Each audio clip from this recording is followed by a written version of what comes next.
ராஜா கூட்டம் படத்தில் ஹீரோவாக அறிமுகமாகி ரசிகர்களால் கொண்டாடப்படும் நடிகராக இருந்தார் நடிகர் ஸ்ரீகாந்த். சில ஹிட் படங்களில் நடித்து வந்த ஸ்ரீகாந்திற்கு சமீப காலமாக இந்த ஒரு வெற்றி படமும் இல்லை என்றே கூறலாம். தற்போது இவர் படத்தை தாண்டி வேறொரு விடயத்தால் அதிகம் பேசப்படும் நபராக மாறிவிட்டார். அதாவது தான் நடித்த படத்திற்காக பணம் வாங்குவதற்கு பதிலாக போதைப் பொருள் வாங்க அப்படியே அது பழக்கமாக்கி விட்டதன் காரணத்தால் கைதான பிறகு போலீசில் இந்த காரணத்தை கூறியிருக்கிறார் ஸ்ரீகாந்த். அவர் இப்போது கைதாகி இருக்க இந்த போதைப்பொருள் விவகாரத்தில் நடிகர் கிருஷ்ணாவும் கைதாகியுள்ளார். ஆனால் அவர் பயன்படுத்தவில்லை. நடிகர் ஸ்ரீகாந்த் போதைப் பொருள் பயன்படுத்திய விவகாரம் குறித்து தயாரிப்பாளர் ராஜன் காட்டமாக பேசியுள்ளார்.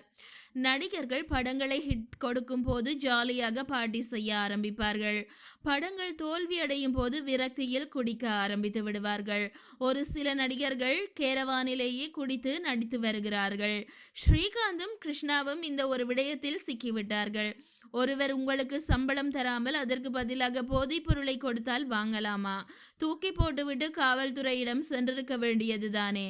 சம்பளத்திற்கு பதிலாக போதைப் பொருள் கொடுத்தார் என அவர் சொல்வதெல்லாம் கதைதான் என கூறியுள்ளார்.